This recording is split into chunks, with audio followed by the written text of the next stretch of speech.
All right, we're going to take a deep dive into this issue with a person who you saw in Larry Seward's story. He got a lot of the legal wheels in motion to see where we are today. Emilio Gonzalez is the former city manager for the city of Miami. He is a current mayoral candidate for the city of Miami. So Emilio, folks on the other side of this issue say two good things would happen if you slide the election back a year. First of all, the city would save about $1 million. And secondly, they say voter turnout would be dramatically improved. Aren't those two good outcomes? Well, I'm not sure you can prove those two outcomes. First of all, if the city really wanted to save $1 million, they could do so by stopping the payment of all these outrageous legal fees that are being paid against City of Miami politicians and administrators. That's a quick way of saving money. Secondly, we had a lady that appeared at the hearing from North Miami saying, you know what? You guys did the same thing in North Miami, and we didn't see an appreciable increase in voter turnout. So it's hard to say. You can't say, hey, we're going to stop an election, we're going to cancel an election because we think that. No. The Constitution of the city says no. Well, in 2021, only 25,000 people voted in the City of Miami mayoral race. You look at 2024, for the general election, turnout in the City of Miami was 5 times higher. Because they had a presidential election and people were basically going out to vote for president.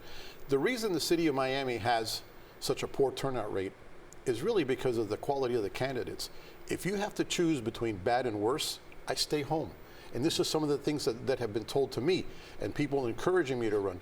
We have the same people running for office forever. You could have been in a coma 20 years ago, woken up this morning and see the same names, even the same people representing your city. It's got to stop. And when you have the same people, it gets stale. Same people, same results, same policies. It's all the same. So are you opposed to the idea of moving the election or just in the way that the other side of the people on this issue tried to carry it out? I have no problems with moving the election as long as the voters say it's okay.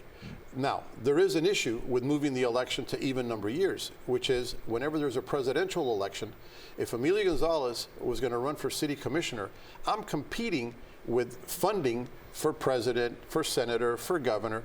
The ballot's going to be like 15 pages long, and I'm going to be at the very tail end of that. So what that portends is that only established politicians that have PACs are going to be able to join in a race. So while you may get greater turnout, you may actually get fewer candidates.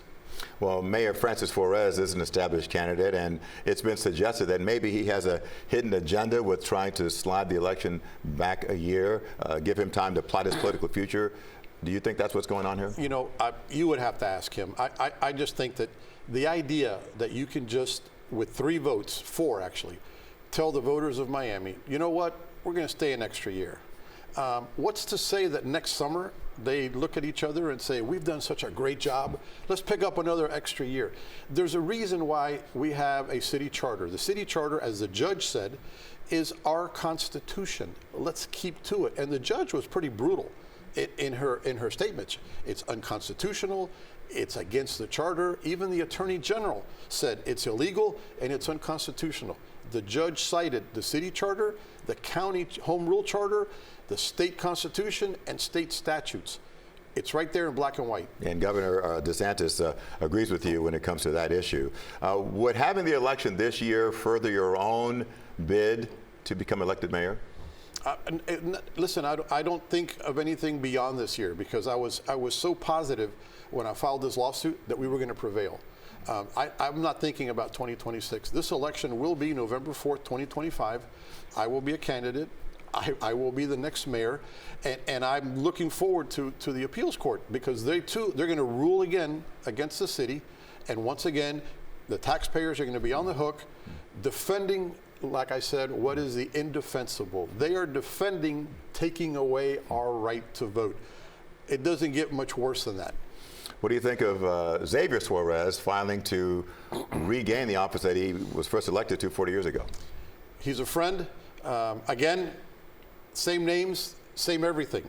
I wish him well. I think that people are going to tire, I think, of the usual political class. Listen, I think we've gone from an era of politicians to an era of a political class, and now we're in an era of a political caste. And when you have a political caste, you do things like the city commission did. You abuse the voters. You take advantage of their goodwill. You almost mock them because you feel there's a certain level of hubris that, hey, you know what? We can get away with this, and they're not going to do anything about it. Well, you know what? Somebody did something about it. Very quickly, what do you think is wrong with City of Miami politics, and how would you, as mayor, try to clean it up? The main thing I think we have is I think people have lost respect for the city government.